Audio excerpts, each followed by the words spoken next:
This is Janik Hellam, and I am bringing you Hump Day relation tip number 16, which is how are your boundaries? And I just wrote or published my lessons from Jove number 5, I believe it was, which is all about the boundary, what I call the boundary continuum. And so today I wanted to talk a little bit more about boundaries and that boundary continuum and how you can kind of determine where you fall on that continuum, and possibly a little bit at the end about how to actually set those boundaries in a way that feels good to you and that allows the people around you to feel good about that too. So we'll see how we're doing on time. I may have to split this up into two so that this one doesn't go super long, because I want these to all be little bite-sized pieces that you can get a lot from. So let's talk about the boundary continuum. So I think of, well, first let me define boundaries. Boundaries are how we tell the world how to treat us. So they identify the things that are okay with you and the things that are not okay with you, and it's a really important process to go through for you to determine what's okay with you and what isn't, how you want to be treated, and to be sure that you're treating yourself in the way that you expect other people to treat you.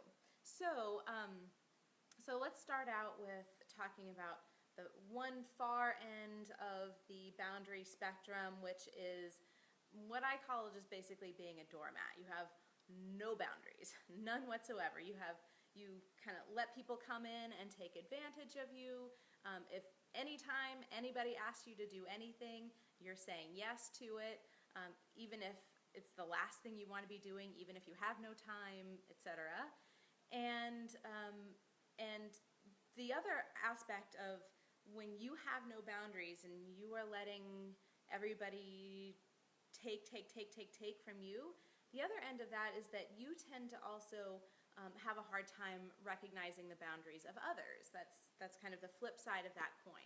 So that's the doormat end of the spectrum. It's really easy to tell if you are there, because generally speaking, what that feels like is you kind of feel used, you feel taken advantage of, you feel a little bit ultimately resentful that people are taking advantage of you in that way. And that resentment and that feeling used and taken advantage of ultimately turns into anger. And that anger, as we've talked about before, tends to be kind of a cover-up for fear. And very often the reason that we say yes to everything, the reason that we have no boundaries, is because we're afraid that if we don't, then we'll be taken advantage of. So it's like this kind of what's the word for it? Vicious cycle. That's what it is. It's a vicious cycle. So so people who are in that space with their boundaries tend to have a lot of people around, but all those people who are around are not really people that you feel safe with. They're not really people that you would count as like like the people who have your back, the people who would do anything for you.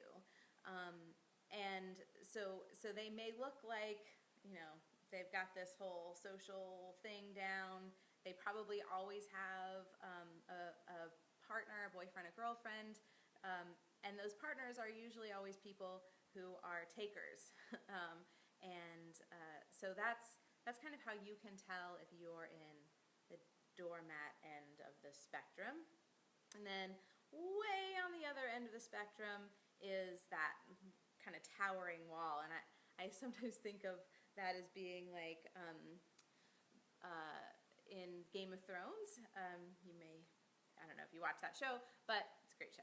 But there's a huge wall, and that huge wall was built to keep out the White Walkers, these scary, like, human killers, from where people live.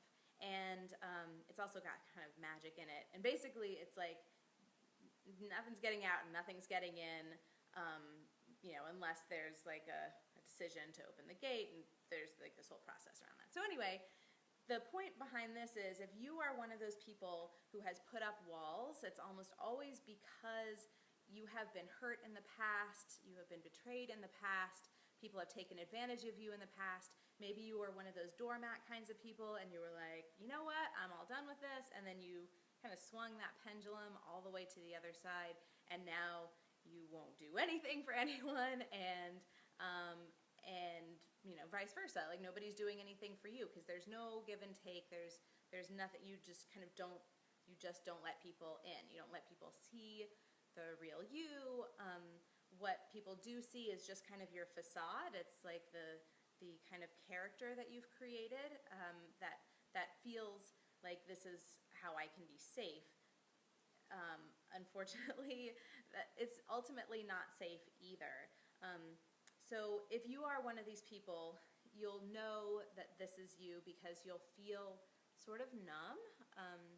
You might feel kind of like a stiffness in your body. You probably feel misunderstood, like nobody ever really gets me. You probably feel lonely and disconnected. Even if you have people around you, you probably feel like they don't really know me and I don't really know them. And so ultimately, having those kind of walls leaves you feeling lonely. And it's my belief that human beings were meant to have community. We're meant to be connected. And so when you're in that space of having those walls up around you, you can't have that connection. You can't have that community. And ultimately, that feels unsafe. So the putting up walls are intended to be there to keep you safe, but they ironically kind of create the opposite environment. So then there's this kind of middle happy medium. That's where you create healthy boundaries. And healthy boundaries feels like there's a give and take, like there's a flow, like there's a dynamic that works in a relationship where you know that you can say no to something if it doesn't work for you, and the other person will respect that. So there's a mutual respect. You feel comfortable doing for them because you know that they will appreciate it and that they won't just kind of keep taking and taking. So ultimately, you get to feel happy and you get to feel safe and you get to feel secure and you get to feel connected and in love and all of those things that we all want. And you also tend to have a solid group of people around you, and whether it's a huge group or a small group, it doesn't really matter. It's a group that you really know they've got my back and they get me and I get them, and even if you haven't seen them for a long time, when you see them again, you feel like it's been no time. That's all a result of having healthy boundaries. So let's see, I'm not sure how long it's been. I'm going to go ahead and keep going and talk a little bit about setting boundaries, and in a way that I learned from the work that I did with horses, and you can read a little bit more about that on my website if you would like to. But essentially, a big part of setting boundaries in a healthy way, and one that is mutually beneficial, is to start off with like the smallest amount of energy that you need to make your point. So if you need to say no to something, you don't need to be like, no, you can't then, like freak out on the person, right?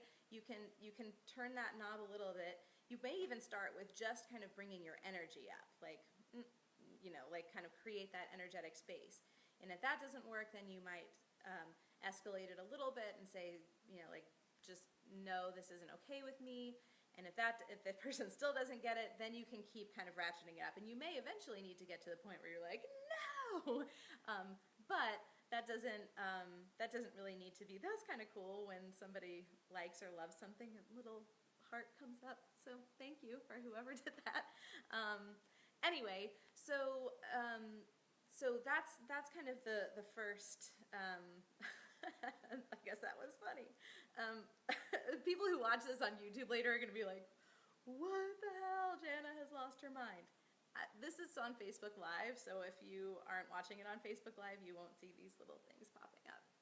Anyhow, okay, so that's how to start setting that boundary in a way that feels good to you.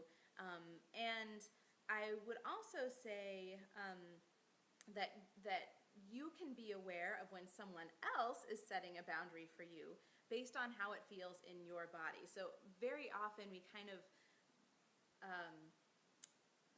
just like cross over people's boundaries without even realizing it, because we're not really taught to tune in to our kind of inner guidance about that. So if you are asking someone to do something for you, or you are saying something to someone, or you are in someone's space, or there's some sort of situation going on, and that person is trying to set a boundary but maybe not being totally clear about it, you'll be able to feel that in your body. You can actually, it's kind of like if you've ever had the experience of being like walking down the street and someone walks up behind you, and you can feel them even though you can't see them because they're behind you, obviously, unless you have eyes in the back of your head.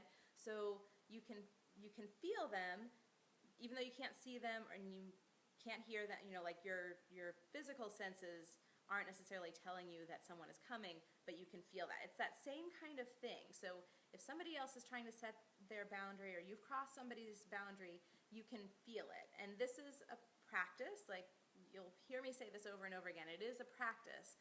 But start to listen. Like, if you're noticing that something feels a little bit off, either when you're trying to set a boundary or when someone else is trying to set a boundary, then tune into that and really just kind of give yourself a minute to listen to, like, does this feel right?